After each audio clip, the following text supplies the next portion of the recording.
বিভিন্ন জায়গায় বাড়িতে বাড়িতে হামলা হচ্ছে, ব্যক্তির উপর হামলা হচ্ছে, আগুন ধরিয়ে দেওয়া হচ্ছে বাড়িতে।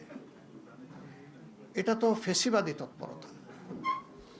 যে ফেসিবাদের ধ্বংসস্তূপের উপর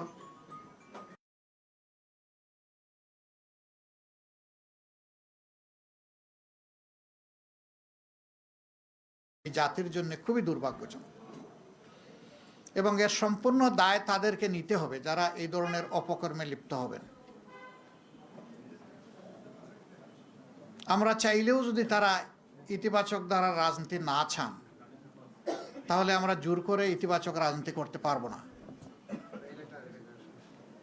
নির্বাচনে যারা সংখ্যাগরিষ্ঠ আসন পেয়েছেন, যেভাবেই পেয়ে থাকুন, এ ব্যাপারে আমাদের যথেষ্ট অবজারভেশন, আপত্তি আছে। দায় মূলত তাদেরকেই নিতে হবে।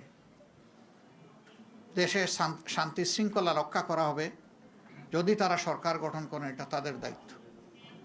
কিন্তু এখন এইগুলা কিসের আলামত? এখন এইগুলা বন্ধ করতে হবে। এখনো যদি বন্ধ করা না হয়, আমরা বাধ্য হব যে কোনো সিদ্ধান্ত নিতে।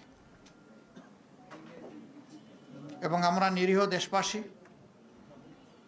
যারা ভালোবেসে একটা পরিবর্তনের পক্ষে গণভোটে হা বলেছেন এবং আমাদেরকে ভোট দিয়েছেন, সহযোগিতা সমর্থন করেছেন, আমরা তাদেরকে বলতে চাই, আপনারা যেমন আমাদের সাথে ছিলেন, আগেও আমরা আপনাদের সাথে ছিলাম, আজকে থেকে আরও শক্তভাবে আমরা আপনাদের সাথে থাকব